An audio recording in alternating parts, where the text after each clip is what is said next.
video, I'm going to be showing you guys how to make this adorable Halloween themed roll cake. So let's get started!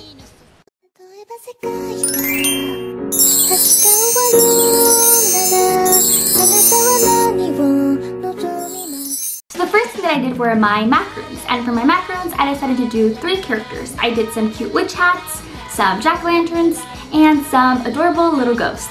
Now you can do whatever type of macarons that are Halloween themed that you want. You can do maybe vampires, werewolves, anything related to Halloween. I tried making them as adorable as possible. I did try to keep the theme of like orange and purple, so my witch hats were purple, but of course I had to add some pink in my adorable Halloween themed dessert. Now once you're done piping your macarons, you want to make sure you leave them out for about 30 minutes or until when you touch it, it's not sticky.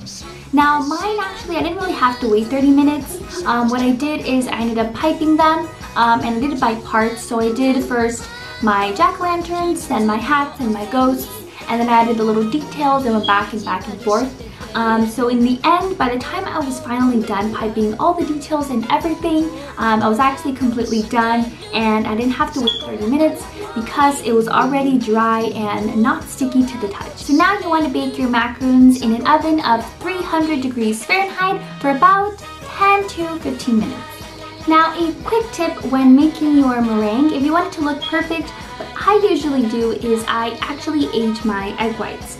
So the night before, I separate my egg whites and egg yolks, and I measure out the amount of egg whites that I'm going to need. And then I cover it up, I leave it in the refrigerator overnight, and then I can use it in the morning. Now I don't know what it does, but aging the egg whites usually really helps.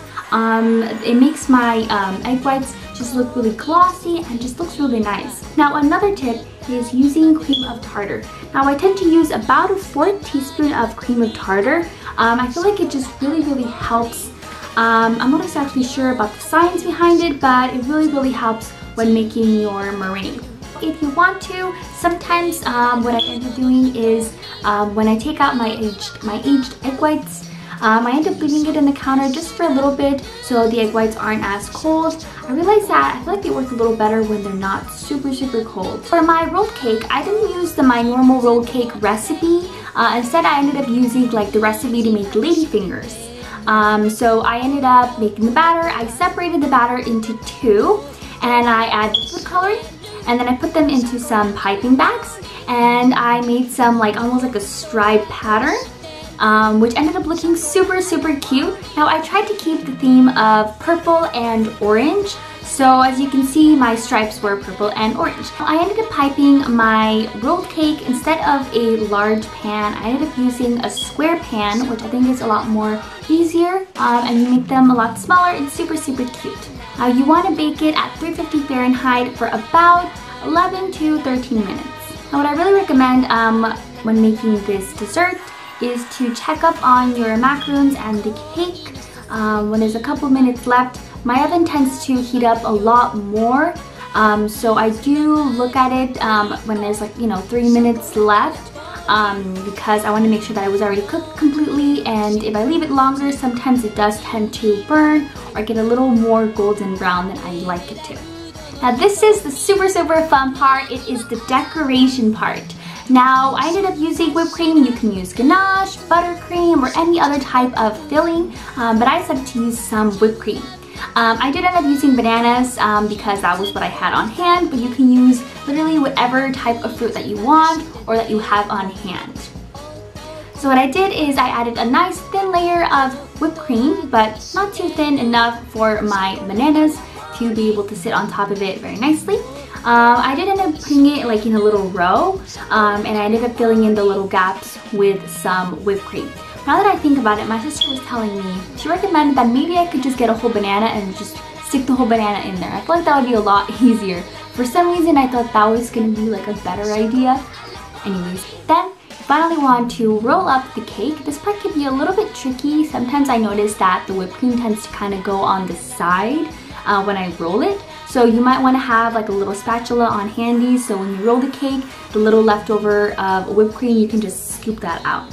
So now what you want to do is cut the sides of the cake to get rid of, the excess, make it look a little nicer and neater. And then from there, you want to put the cake in the plate that you're going to present it. So I ended up using this pink one. I usually use it a lot. I really like it. But maybe you get one that is more Halloween themed, has little, you know, jack-o'-lanterns or little hats or something like that. Now this is the part where you're going to start decorating the cake with the macarons.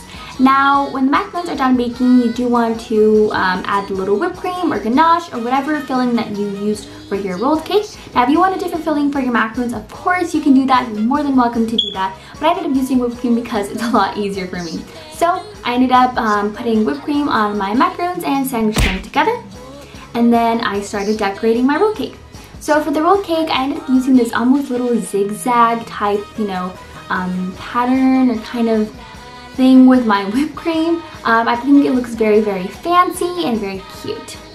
After that, I topped off my rolled cake with my macarons. I ended up putting first my jack-o'-lantern, then my little witch hat, and then lastly, but not least, my adorable little ghost.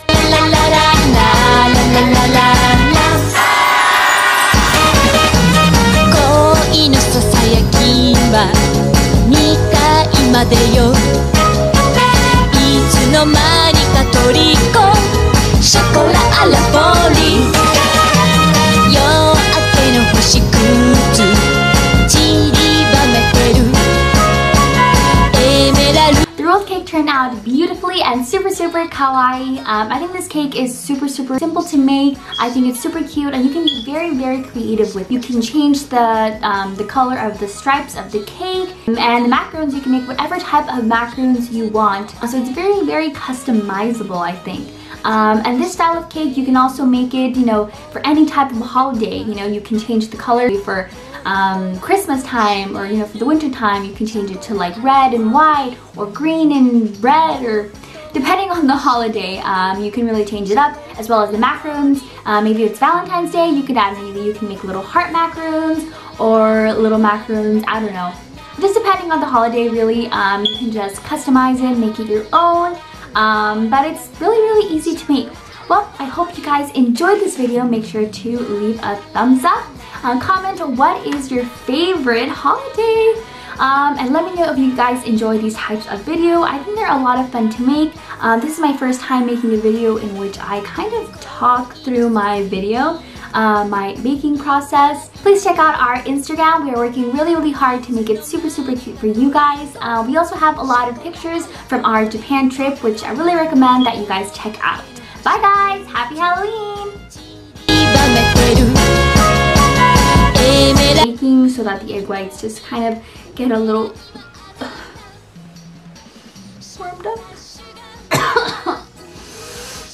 Now please check up. You know what? If you have a like room temperature, you don't have to. But you can. No. Okay, do that. Why can't I finish this video?